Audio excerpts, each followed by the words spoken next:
Selamat datang channel Trading for Better Life. Hari ini ISG kembali naik 0,41% ke angka 6.926. Selain video ini, kami juga mengupload video pada jam 8 malam nanti. Kami analisa satu emiten yang kembali melemah dan ternyata laporan keuangan kuartal 1 masih mencatatkan rugi bersih yang membengkak. Nah, di video ini saya coba analisa beberapa saham yang terpantau secara pergerakan masih sideways, padahal saham-saham rata-rata mulai bangkit atau mulai bergerak trend. Bagaimana potensi saham-saham di kedepannya, apakah menarik untuk kita coba entry? Yuk kita coba pelajari analisanya di video ini. Semoga analisa diberikan ini bisa bermanfaat dan membantu teman-teman dalam mengambil keputusan.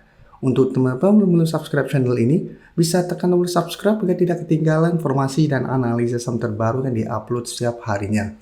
Saham pertama yang saya coba analisa hari ini adalah saham Brand. Saham Brand bisa kita lihat hari ini kembali turun 1% lebih ke harga 6.100. Walaupun pada perdagangan hari ini Brand sempat naik di atas garis EMA 50, sempat menyentuh sekitar harga 6.550. Tapi secara teknikal hari ini kembali turun candle merah dan terkonfirmasi garis EMA 50 di harga 6.200 belum terkonfirmasi break. Dan jika kita lihat dibandingkan teman-teman satu grupnya yaitu Cuan, PTRO, dan BRPT yang hari ini juga kembali naik, Brand saat ini masih gagal melewati garis EMA 50. Tapi secara teknikal memang Brand mulai membaik, mulai membentuk high low, berhasil naik di atas 5.000, tapi secara teknikal belum oke selama belum berhasil naik di atas garis EMA 50. Jadi untuk teman-teman yang sudah punya di harga bawah, memang menurut saya saat ini masih bisa di hold, karena belum membentuk lower low kembali. Dan untuk trailing stop terdekat saat ini, menurut saya bisa jadikan 5.500 untuk trailing stop untuk saham Brand. Dan karena candle hari ini tidak begitu oke, plus jika kita lihat broker summary pun asing masih keluar dengan jumlah besar. Dalam 3 minggu ini asing masih keluar dan di broker summary juga ada distribusi dengan jumlah lumayan besar. Saya lihat Brand masih ada potensi untuk kembali melemah mengetes 6.000 minggu ini. Dan jika terpantau Brand ternyata gagal bertahan di 6.000 yang saat masih berupa support, hati-hati Brand ada potensi untuk melemah ke 5.500. Jadi untuk teman-teman yang saat ini ingin coba pantau saham Brand, menurut saya masih bisa coba dipantau.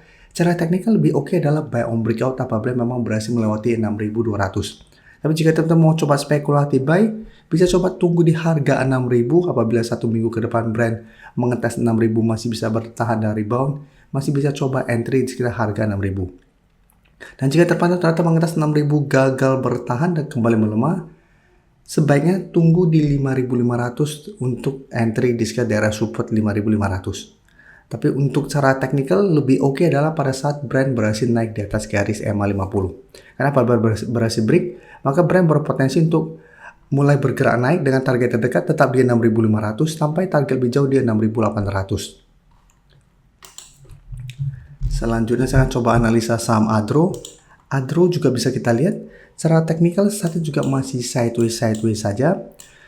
Sebelumnya memang secara teknikal mulai membaik setelah berhasil melewati 1.800. Tapi 2 minggu ini bisa kita lihat Adro hanya bergerak di sekitar harga 1.900, jadi belum sempat mencapai target di garis EMA 50 di harga 1.965 sampai 2.000. Baru di sekitar 1.900 Adro selalu gagal naik dan hari memang naik 1% lebih ke 1.900.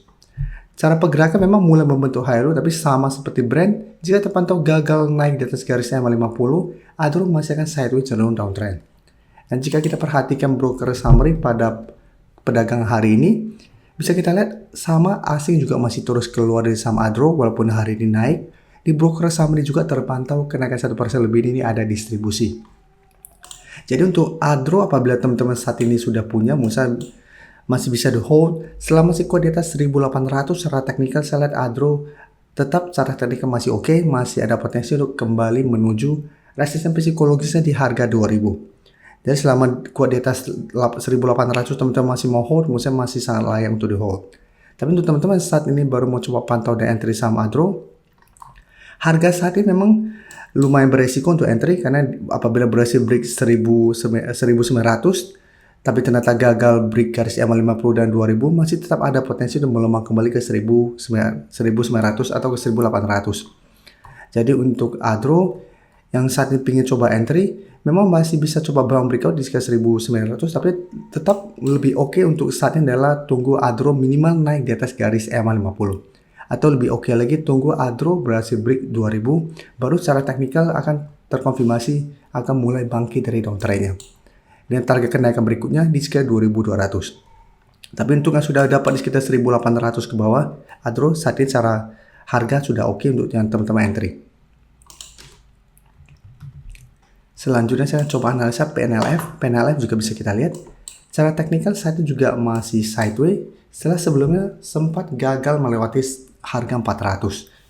Secara teknikal memang PNLF lebih oke daripada Medco, Brand maupun saham Adro tadi. Karena cara pergerakan bisa kita lihat PNLF sudah berhasil naik di atas garis EMA 50 150. Tapi untuk PNLF saat ini bisa kita lihat masih gagal naik di atas 380.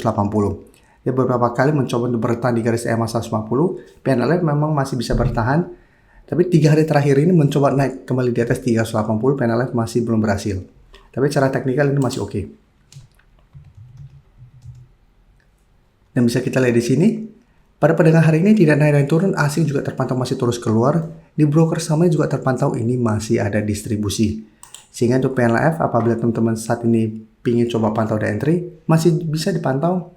Lebih oke adalah entry apabila memang PNLF berhasil naik di atas 380. Dari hari memang sempat naik tinggi bisa kita lihat ke sekitar 394, tapi ternyata tetap PNLF belum berhasil naik di atas 380 pada saat penutupan. Tapi cara pergerakan PNLF saya lihat masih oke untuk hold, masih ada potensi untuk naik kembali mengetes 400 sampai 420 untuk target kenaikan terdekatnya. Tapi untuk entry saat ini wait and see, apabila ternyata masih gagal naik di atas 380, tunggu kembali di sekitar garis EMA 50 di 366 sampai 368 untuk entry di sekitar support EMA 50. Oke, selanjutnya Medco bisa kita perhatikan di sini. Secara teknikal, Medco saat ini memang kembali bisa bertahan dari rebound dari garis EMA 50. Jadi kemarin sempat beberapa kali mencoba turun bawah garis EMA 50, sempat menyentuh sekitar harga 1015, tapi cara candle garis EMA 50 ini belum terkonfirmasi break. Hari ini berhasil naik 1% lebih ke 1055. Tapi cara candle kenaikan hari ini tidak oke. Ini candle merah, sempat ada shadow ke atas lumayan panjang, tapi tetap ini cara candle menurut saya masih belum oke. Dan cara teknikal memang sudah mulai membaik, tapi Medco masih kesulitan untuk break garis EMA 150. Dan untuk Medco bisa kita perhatikan di sini, asing juga terpantau masih keluar, dan di broker summary ini juga terpantau ada sedikit distribusi. Jadi untuk Medco karena cara candle tidak begitu oke dan ternyata ada distribusi, saya lihat Medco masih akan kesulitan untuk naik melewati garis EMA 150 untuk minggu ini. Tapi potensi untuk kembali naik mengetes harga 1100 sampai garis EMA 150 di sekitar 1110 masih lumayan besar. Tapi karena candle tidak begitu oke pada perdagangan hari ini, saya lihat besok masih ada potensi Medco untuk kembali turun mengetes zona support di 1030 sampai 1050. Jadi apabila teman-teman ingin coba pantau dan entry, Musa masih bisa coba tunggu di zona ini untuk target entry-nya dan jadikan 1100 sampai garis EMA 150 untuk target swing jangka pendek. Sebelum saya lanjut analisis saham berikutnya, saya ingin memberikan sedikit informasi bahwa saat ini channel YouTube Trading for Better Life sudah mempunyai fitur membership. Jadi fitur membership ini apabila teman-teman mau join, bisa tekan tombol join ini. Bisa kita lihat di sini. Cukup dengan 29.900 atau 30.000 per bulan, teman-teman akan menjadi bagian atau member dari channel YouTube Trading for Better Life. Jadi teman-teman bantu mensupport channel ini. Dan dengan menjadi member, teman-teman akan mendapatkan live streaming setiap hari Minggu pada jam 9 malam. Untuk informasi lebih lanjut, teman-teman bisa pelajari di video ini. Terima kasih telah menonton video ini. Like dan share video ini bila bermanfaat bagi teman-teman. Dan support channel ini dengan cara tekan tombol subscribe agar channel ini bisa makin berkembang dan bisa membantu lebih banyak orang lagi. Terima kasih.